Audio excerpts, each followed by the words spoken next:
Mr. Paul, I want to start with you. Mike Pence, Vice President of your country, visited the DMZ today on Monday. He also said here's what he said. He said, abandon the strategic patience policy and redouble the efforts on peaceful and on diplomatic and also economic pressure. How should we interpret all of this?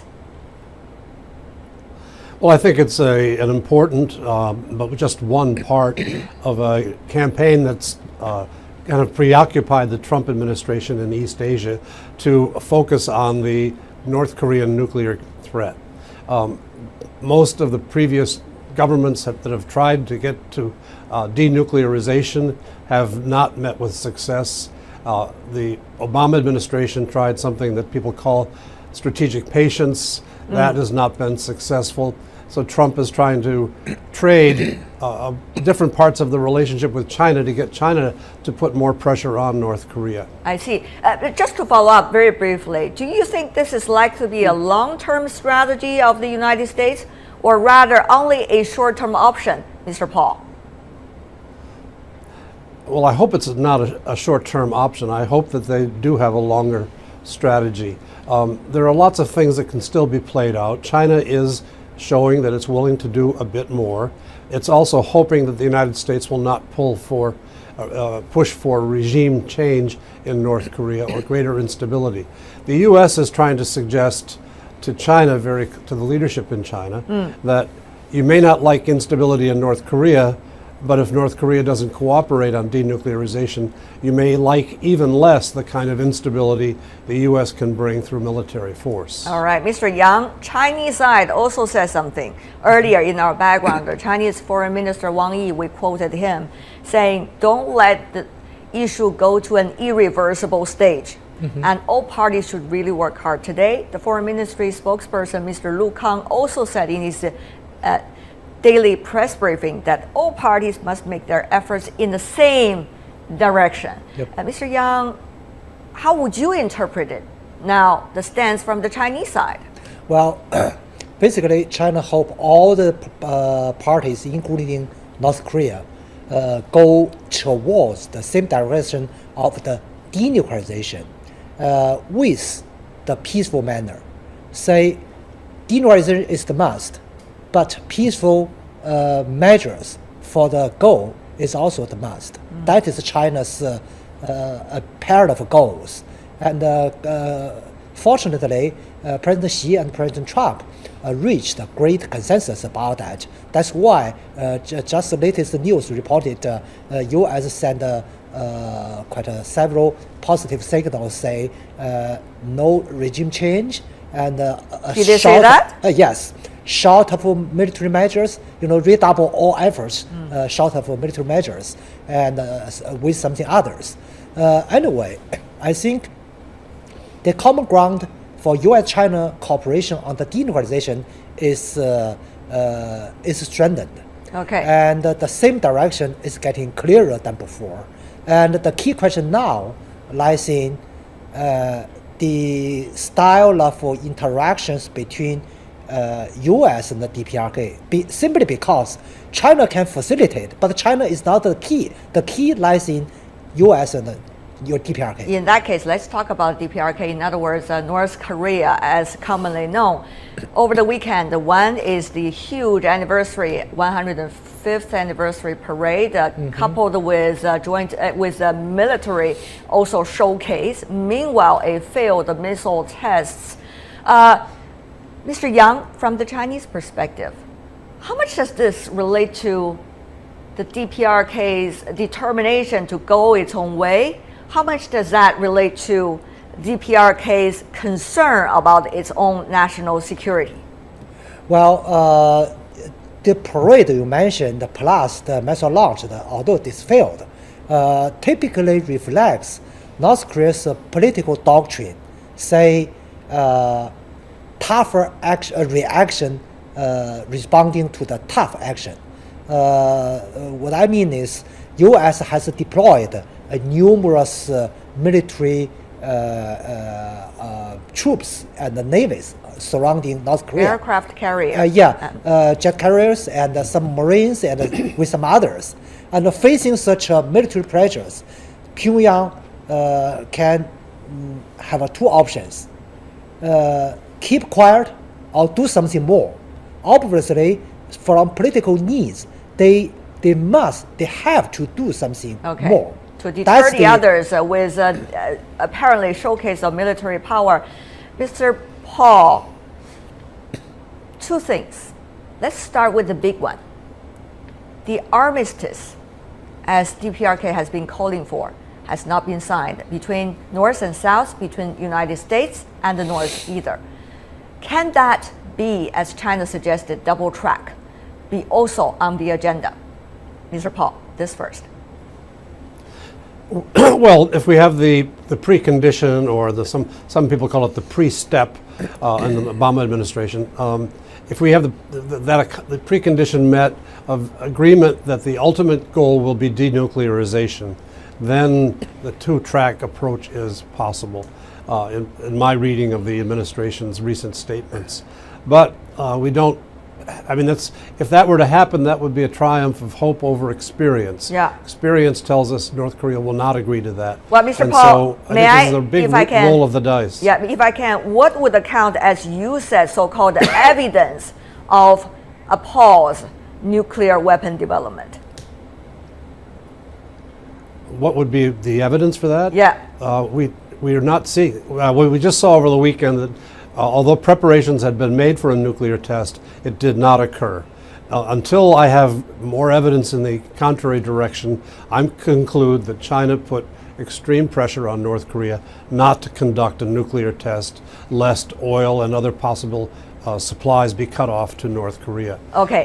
That's probably a very uncomfortable situation for Pyongyang, and they'll try to rebel over that. So the story's not over yet. That is the strategic question. The other one is a more specific question. Mr. Paul, I'm sure you and many of your colleagues have been observing very closely on the TV screen through wire services the demonstration of the so-called latest weaponry development of DPRK through that military parade over the weekend.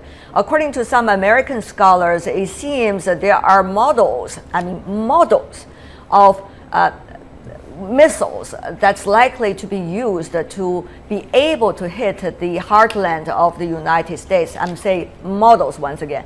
But of course, it needs days, if not weeks, close studies. Exactly what do you think has been the latest development so far? By 2020, ICBM really to hit the United States? I wouldn't rule that out. The progress made in the past year on rocket engine technology has been a major breakthrough for North Korea. They need now to test missile flights to build themselves airframes that will survive high speed, long distance, and also separation of stages, plus a weaponized warhead. These things are not easy to do, and they usually require a lot of testing. And what we've seen in the last year is a lot of testing, 22 firings of missiles, which will educate the technicians and the factory workers in North Korea to overcome the problems they're encountering in their initial mode. So we're looking at a problem that's coming at us fairly quickly.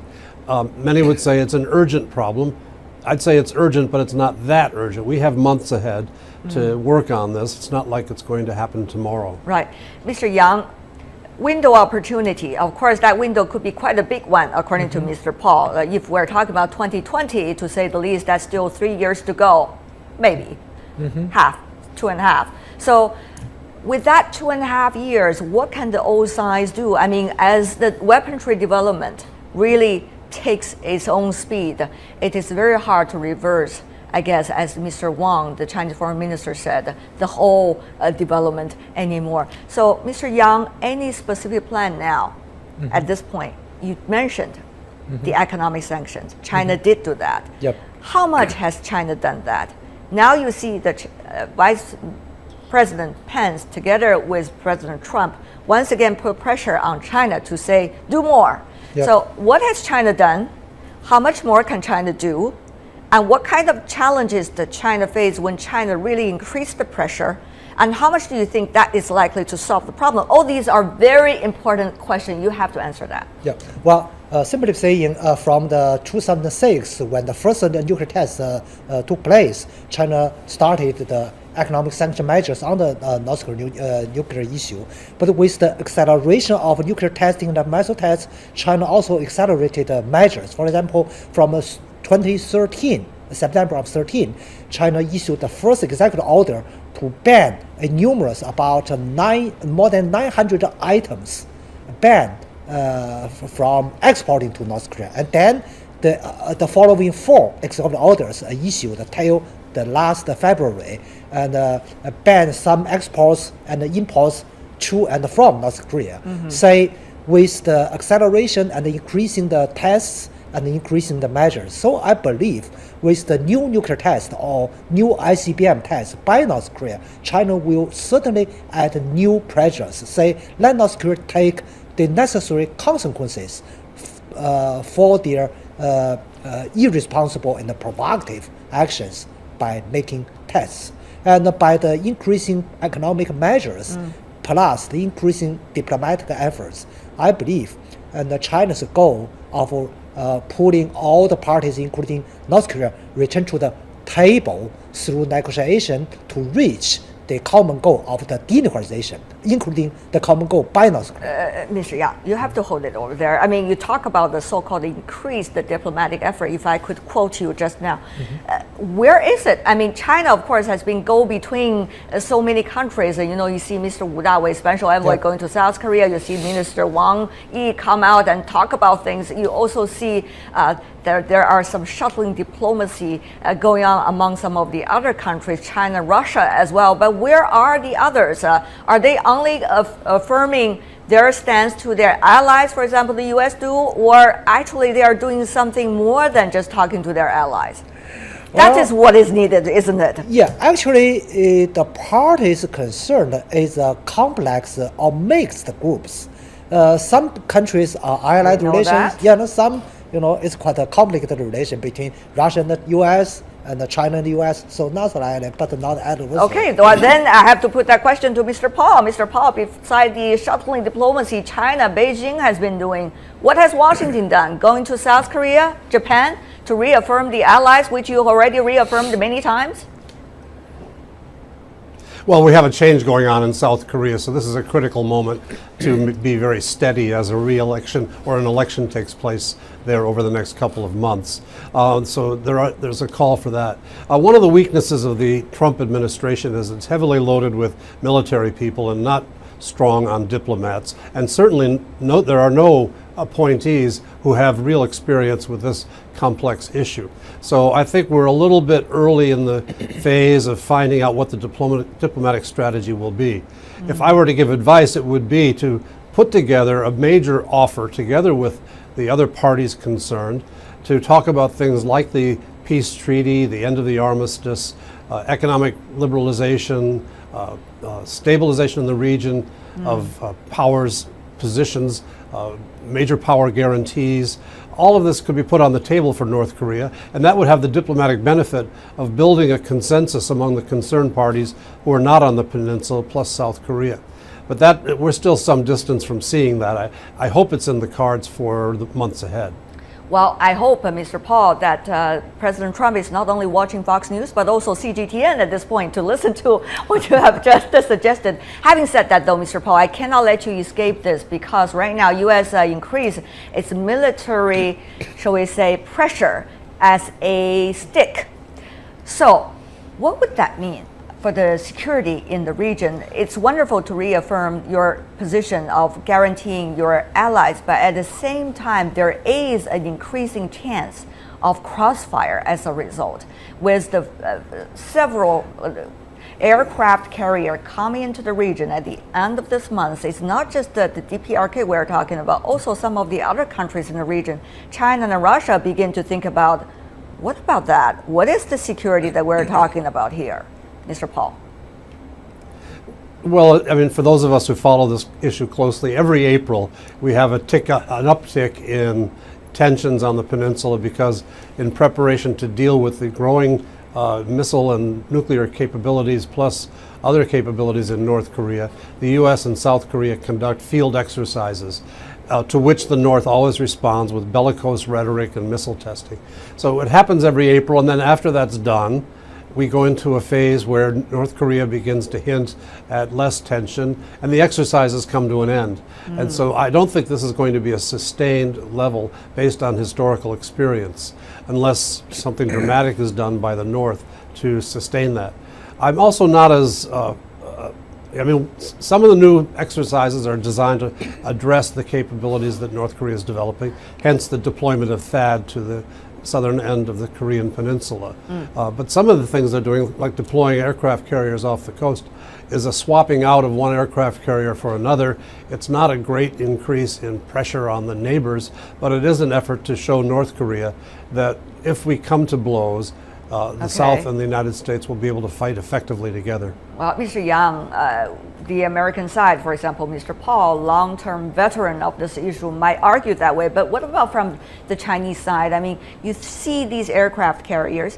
You also see an increasing pressure toward DPRK, which might be reacted by the other side with stronger reactions. What would that mean for the region, including for Japan and South Korea? Altogether, they have about 80 nuclear power plants, after all, in the region. China also in the neighborhood. A big refugee crisis, big security crisis on the border, both could be concerns. Mr. Yang.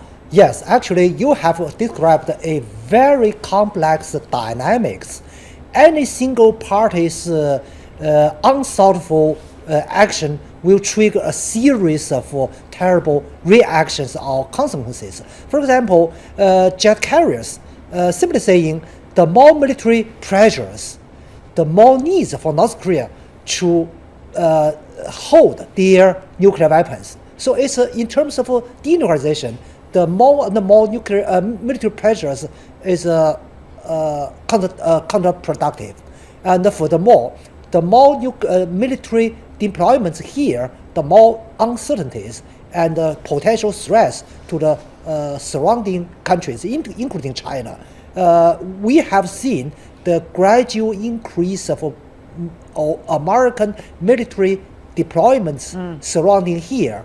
On the surface, all the military deployments are targeting at nuclearized North Korea. Right. But we cannot exclude the other possibilities and uncertainties. By the same token, any incidents or accidents by the nuclear will trigger disasters environmentally and politically, and spill over to the surrounding countries. So we need to have a highly coordinated cooperation for the same goal and the same direction. No incidents, please. No accidents either, please. All sides really have to watch out very closely about this. And eventually that means one question, and that is extremely important. Chinese President Xi Jinping met with U.S. President Donald Trump. They talk about the DPRK issue. According to Mr. Trump, even in his tweets, he talked about this 10 minutes history lesson coming from the Chinese president, talking about the issue. Mr. Yang and Mr. Paul, what does that mean, this top interactions between the two presidents for both seeking a solution and understanding each other strategically and therefore having more trust? Does it really help much? Mr. Paul, you go first. Well, I'm a deep believer that the top leadership needs to communicate their very basic needs and red lines and aspirations to each other, and their fears as well, and that would include North Korea. I think that has been a useful process in this past Mar-a-Lago summit, as it has been previously between presidents. This is an inescapable part of the process, and I'm very pleased that they went at it directly in the last summit meeting. And we've seen consequences from that summit meeting in Chinese behavior, and that's to be praised. All right. Mr. Yang, from you. Well, simple military or simple economic sanctions or military measures cannot solve the complex nuclear issues. We need to thoughtful and a comprehensive plan and coordinated actions.